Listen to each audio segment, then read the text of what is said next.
Yep. You'll get it. You'll get it, babe.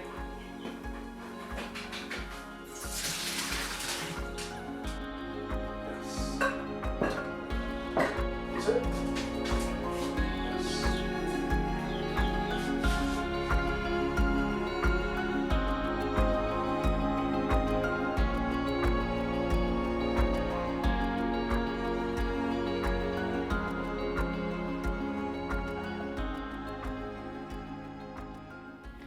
I am washing curtains and shampooing area rugs, washing pillow covers and throw blankets, and trying to keep up with all of the pollen and the dust. And I'm also refreshing the linens on our bed today. It's still pretty chilly here in the mornings and the evenings, so I am going to leave my fluffy duvet insert in for probably another month or so. But I really like sleeping with linen in the warmer months. I wanted to get the wash linen sheets and duvet cover and pillowcases all ready and on the bed.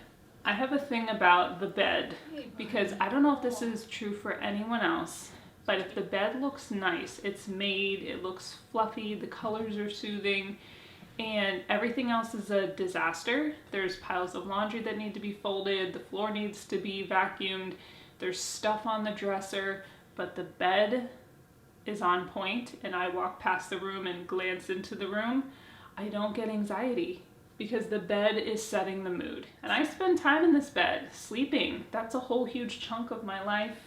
Snuggling with the pups, movie nights with my husband, praying, reading, having some tea. And I know some of you have been here for a long time. Some of you are OGs of Little House on the Mountain. I am so thankful for that. And I know some of you remember when we just had a mattress on this floor.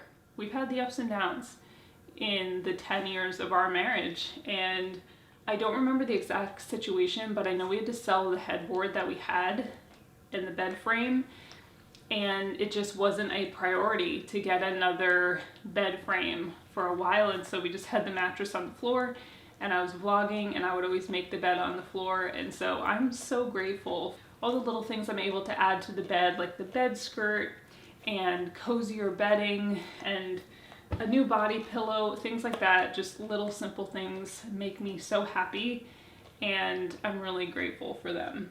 There's so many benefits to linen, and it's just one of my favorite fabrics for the warm season. I love my linen dresses, linen socks, and linen bedding. This is one of the hardcore bundles from Brooklinen. This is a wash linen, which is even nicer, because with linen, the beauty of it is that as you wash it, it gets better. You save money by doing their hardcore bundles, and I just think the stripes it's giving summer, right? It's giving light and airy summer. And they have a lot of different fabric choices, especially for their hardcore bundles, just depending on what kind of a fabric you prefer your bedding to be. They actually have one called Heathered Cashmere. I have never had Heathered Cashmere sheets, and so I don't know what they're like, but I feel like it's something I need to find out about. So I'm eyeing that for fall and winter this upcoming season. Brooklinen is having their 10th anniversary. Oh, they're having their 10th anniversary too. And if I'm not mistaken, the bundles, which is what this beautiful 100% wash linen set is, are up to 45% off during this 10-year celebration sale. And the anniversary sale is going on right now, and it goes through May 6, 2024. But don't worry, if you're watching this after May 6, 2024, I will have a discount code for you to use, and I'll put it in the description box and pin it in the comments. And let me know in the comments what your favorite fabric is for sheets to sleep in. Sateen, cotton, wash linen, and let me know if I am the only one who feels like a made, pretty, fluffy, comfy looking bed just changes the room, that it does a thing and it distracts from some of the other, maybe some of the mess going on in the rest of the room. And I want to thank Brooklinen so much for this beautiful sheet set and for partnering with us for a portion of today's video.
sheets were calling my name.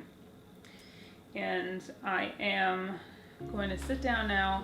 I have to write a few things out for just organizing our meal for tomorrow, our Passover meal. I'm keeping it super simple, but I just want to write a few things down so I don't forget them. And then I have to go through my ideas of what's going to be the next Tea with Lee sit down video for our members block and for Patreon. So I'm going to sit here, do a bit of work, then I have to go downstairs and reset the kitchen so it's ready for cooking tomorrow, and hopefully get some really good sleep. It's chilly outside, but with a sweater, it's warm in the sun, and it's just really beautiful outside today. I saw a quote about homemaking, and it really captured the heart of the thoughts that I was pondering on going into this video. The quote is by a woman named Janie Ortland, and it says this: "I believe that a godly home is a foretaste of heaven. Our homes, imperfect as they are, must be a haven from the chaos outside.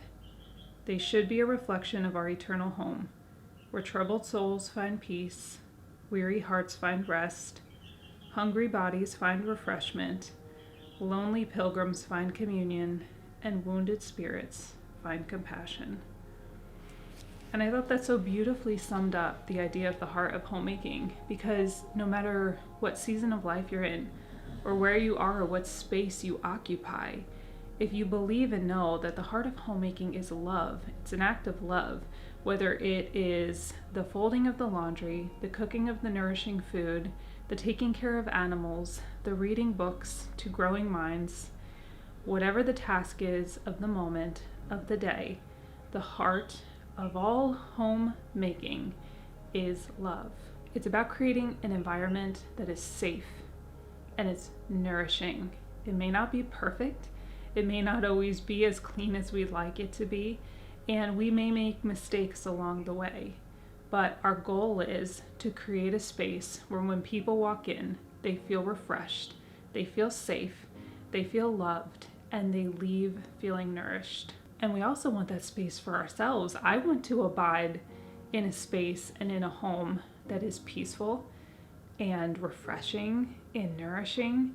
I think women don't realize what a gateway keeper they are in their home. Often women are the gatekeepers of what their family eats. We are the gatekeepers of the type of tone that's set in the environment around us. We have a really special ability and power and gift in that, in our ability to influence and shift spaces and the feeling in them.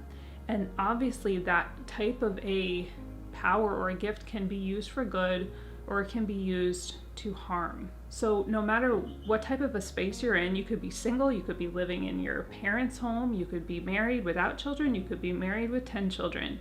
And that doesn't really change the idea of the concept of what type of environment is present when you enter a room or when someone enters a room that you are in. And that doesn't mean you don't have a bad day or that you're always going to be putting on a fake smile, but there is definitely something to this idea of allowing ourselves to be refined, growing in self-control, to growing in contentedness and intentionality in our life.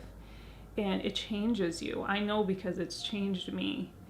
And the person that I was, I'm not anymore. And when we're able to be humble, I think it's so much easier to grow in wisdom and to grow in understanding and to see things for what they are and to see the areas where we need to be stretched and we need to grow. But truly, is there much in this world that is more beautiful than a peaceful, cozy, calming home? If you're having a bad day, just be honest with the people around you and let them know, I'm feeling a little short fused today, but in my heart is to have you feel safe in this space and feel nourished in this space. And so I just want to let you know what's happening with me today. And I actually think that that adds to and doesn't detract from having a space that's healing, not only for others, but also for ourselves. One of the things that I've loved in my homemaking journey that's been really special to me has been incorporating little things that have been passed down to me. I just think there's something so lovely that gives me the warm fuzzies about holding and using and touching something that my grandma, my great-grandma, my great-great-grandma held in her hand. And these were hand painted by my great-grandmother. And her name was Nancy Jane. And she was a painter of plates. She was born in 1862 and she died in 1920. So thanks, girl. I'm gonna be using your plates tonight. It's always so intriguing to me to see pictures of my great-grandparents because I'm such a blend of so many different ethnicities. And so just to see all their distinct features and realize all of this just somehow went into a blender and created me.